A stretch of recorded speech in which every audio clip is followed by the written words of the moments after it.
Let's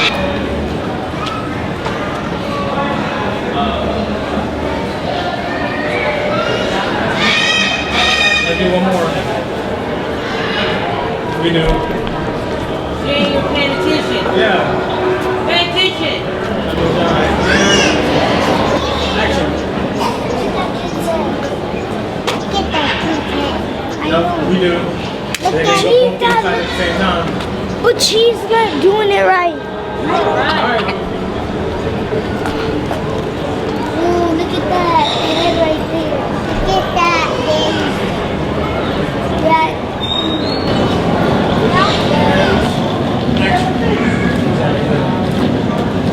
No, not yet. No, at the Way too time. soon. You get right there. You gonna be like, At the line, get to the Cheetah. line. Push. Too late. Do it like, you gotta get to like Push me to the line. this line right here. Do it when you get to this line. Cheetah, you doing it wrong. Don't stop. Alright, one more time, one more time.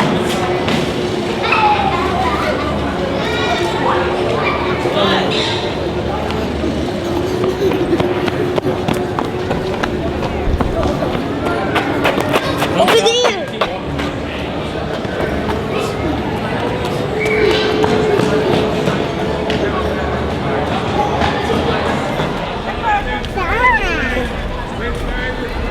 Catfish.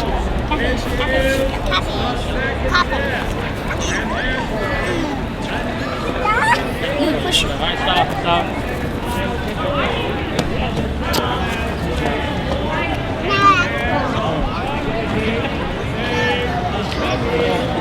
Oh.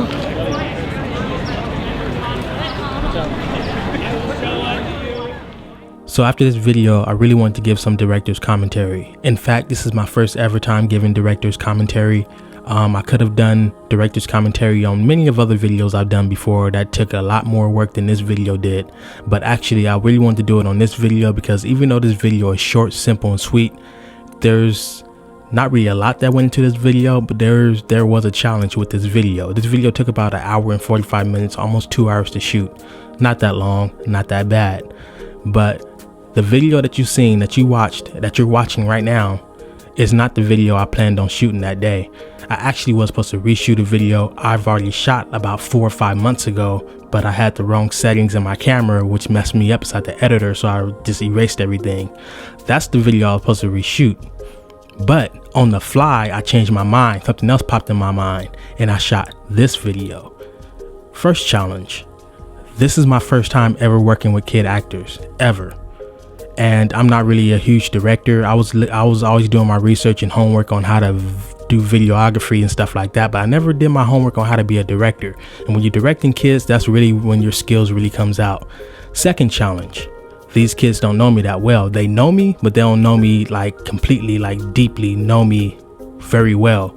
That's another challenge right there, because if kids don't know you that well, it's hard to really direct them and get them to be on the same page as you and get them to follow your lead. Next challenge. These are not kid actors by a long shot at all. In fact, I'm willing to bet any money that this is their first time ever being in front of a video camera. On top of that, they're in front of a professional video camera with all kind of camera equipment in their face, all kind of people around them looking at them while they're on camera, and all kind of other people around and all kind of ambient noises. As you can see, there are a lot of birds around, a lot of people taking pictures and kids running around and people behind the camera while I'm filming looking at them while the camera is looking at them.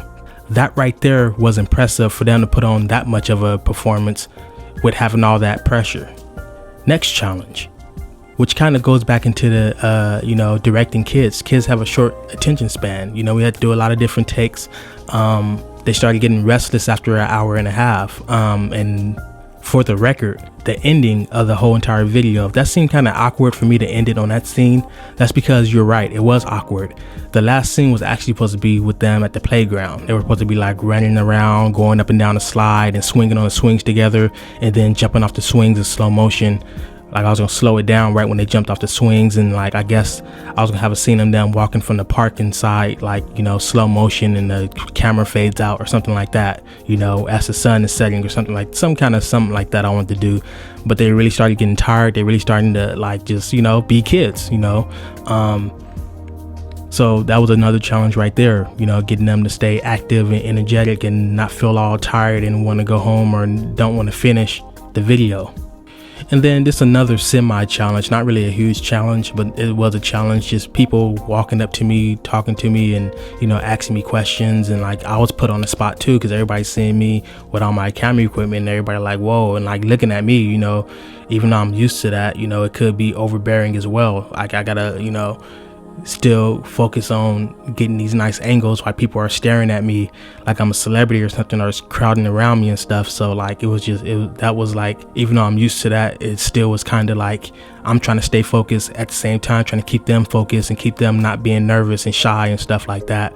And another challenge is that I don't know the kids either. So like, not only do they not know me, I don't know them, so I don't know what makes them scared or, you know, things of that nature, you know. So there's a lot of different challenges. That's why I wanted to make this director's commentary, my first director's commentary about this in particular video, because when you go back and watch that video now, you're gonna see, not saying that people didn't appreciate it before, but now people appreciate it way more, just the little subtleties.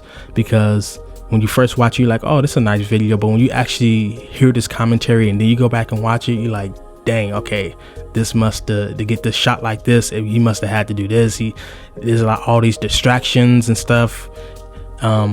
So for the most part, the video looked pretty good. There was one shot where the little girl looked into the camera, but I left that shot inside there, you know, just because it was a perfect shot. I didn't want them to make them keep on redoing the same take and get it super perfect. When they was walking down the steps, that's when she looked at the camera. But, you know, like, I just keep it inside there. Also, there's some outtakes. So let's get to the outtakes. There's one outtake where I was going to do a scene where they walk up to the camera, split up, and this camera was going to pan up all the way around and come down on her as she's looking at the flowers, which I kept that scene, but I cut a lot of it out. One reason why I cut the beginning parts out is because she kind of walked a little bit too close to the camera, and it made the camera shot look awkward and unprofessional. And this was an awkward shot. Her shirt was like, her strap was like off on her right side and stuff like that. And I was going to redo that scene, but around that time is when they really started getting tired. They really didn't want to do no more stuff. And, you know, they started getting restless, like, you know, just want to play around and just turn the kids, and, you know, they kids. So they can't, and they're not used to being actors. So, you know, so instead of keeping the whole shot, I just kept the end part of that shot. It looked real nice. I zoomed in, got a closer shot, stuff like that. Here's another outtake of the little boy. He's walking along the little lake or pond or whatever you want to call it. Not lake, a pond. And he's like walking along the edge, which I didn't tell him to do. He was just doing that or whatever. And I was going to put that as a scene, as you can see me panning down and stuff and getting like a nice little shot. But I didn't keep that because one, it had like too many people, because like, even though you see people inside the shot, I didn't want to have like, some shots didn't look right with people inside of it and stuff like that. And I didn't want certain, you know, stuff in the shot inside that in particular shot. So I didn't keep that shot. I was debating back and forth if I want to keep that, but I didn't. The shot where he's looking inside the water and then like he's messing with his sister and stuff, that was actually off. That wasn't even supposed to be inside the shot. I was just recording just randomly because they were messing around. That's what I want them to do inside the video. The video is about brother and sister, you know, just messing around and having fun at an open park.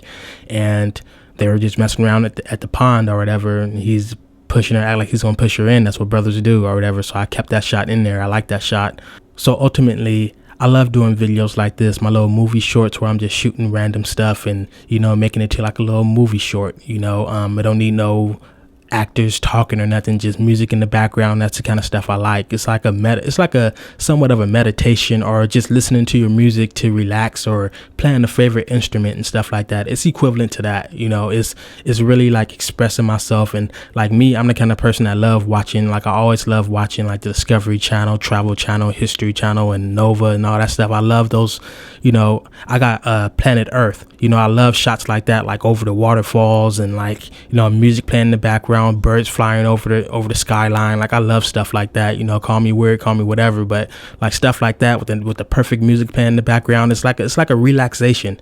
And you know, when I finally got camera equipment, I'm like, hey, I can shoot that stuff myself. I always like watching that stuff as a kid, and still into my adulthood, I love that stuff. It's like I can shoot this stuff myself. So that's what I started doing. One of my most underrated videos on my hobby channel, you know, not trying to be cocky or nothing, but is my my Pro-Am DVC 210 camera crane movie short.